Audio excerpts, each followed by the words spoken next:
Hi! On the Woodpecker today, I'm fixing this elephant and this bird.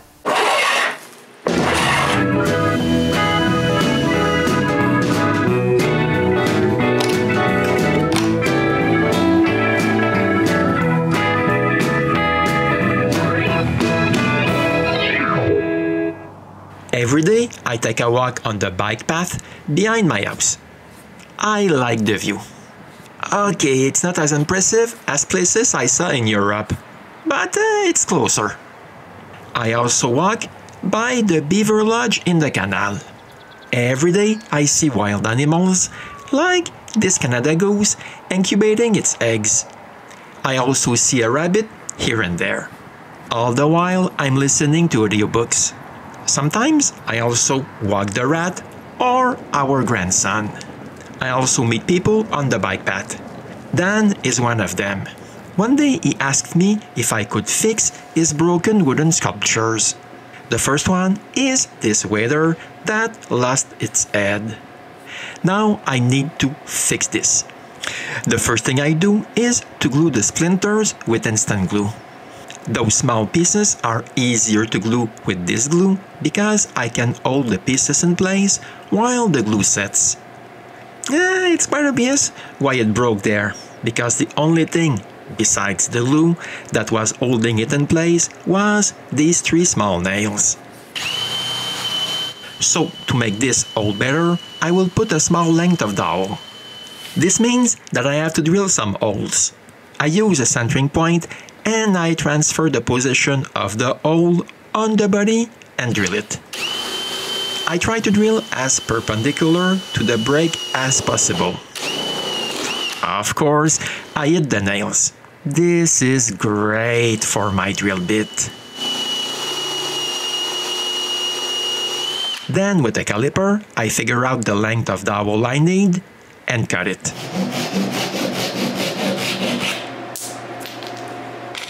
The angle is not 100% in line. To improve the joint, I remove a bit of wood on the dowel. This is way better. But the nails are in the way. Now I'm ready to glue back the head. For this, I'm going to use a half-hour set epoxy. But this epoxy is quite thick, so I'm going to liquefy it using a microwave. Liquid like that is really easy to mix, but I don't want epoxy all over the place, so I thicken it with a bit of wood dust. When it's well mixed, I can spread it inside the holes, on the dowel, and on the brake. To be sure there is epoxy everywhere, I spread it on both surfaces and put the head back in place. There is not a really good way to hold this in place, so I'm using blue painter's tape to hold everything while the epoxy cures. The next day I can remove the tape so it's easier to see the break. On this side, it's really not that bad, but on the other side, the crack is bigger. I need to fill this. It's time to get the wood filler.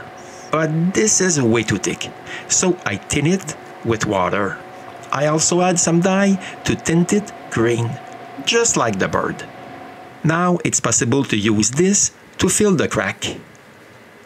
And the most complicated thing is coming up: repainting the neck.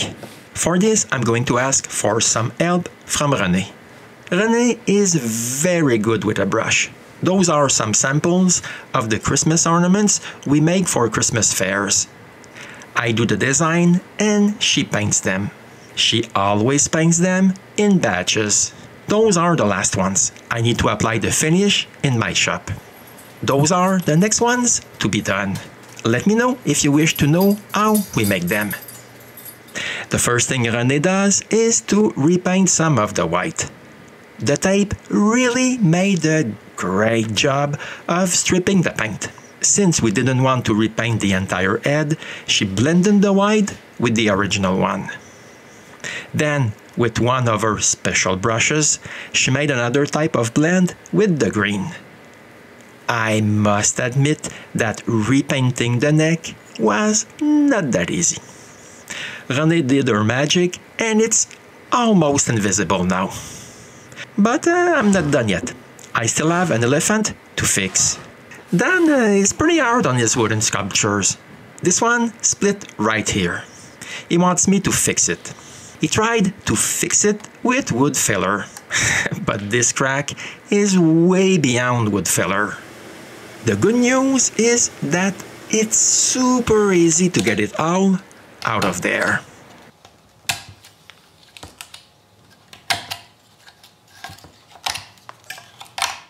When I'm done, I blow compressed air to remove all the wood filler. I'm going to fill the crack with epoxy.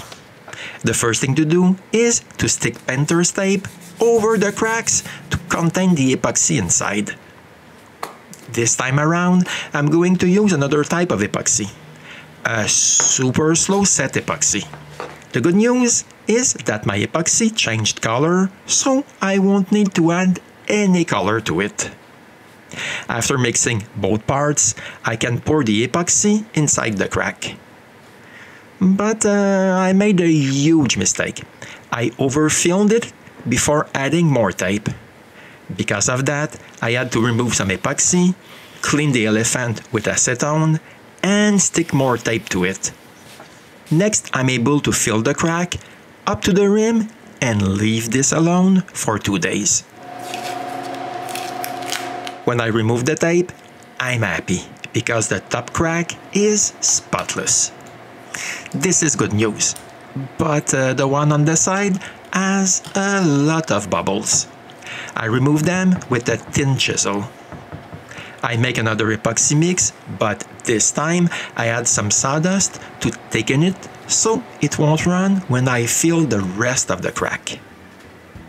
I leave this alone for another 2 days. This is the result.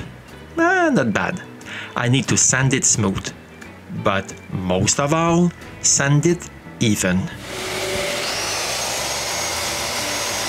For this, I use a soft interface pad between the sander and the sandpaper. I managed to do a nice sanding job, but now it's pretty clear that I will have to stain this. But before that, I clean the entire elephant with acetone.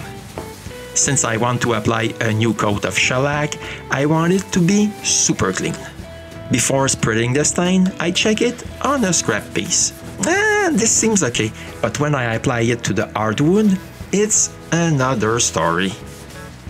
I add a darker stain to my stain and apply another coat. It's better, but not perfect. I had to apply several coats of stain to arrive at a good match. I also apply stain everywhere, so the scratches will have the same color as the rest. When the stain is dry, I add a coat of shellac. In the end, I brush 2 coats of shellac everywhere. This is the final result. It's not that bad. At least, it looks better than before. This is how I repaired both of Dan's wooden sculptures. I hope you liked it. Don't forget to let me know if you would like to see how we made our Christmas ornaments. This could be a future episode on the Woodpecker.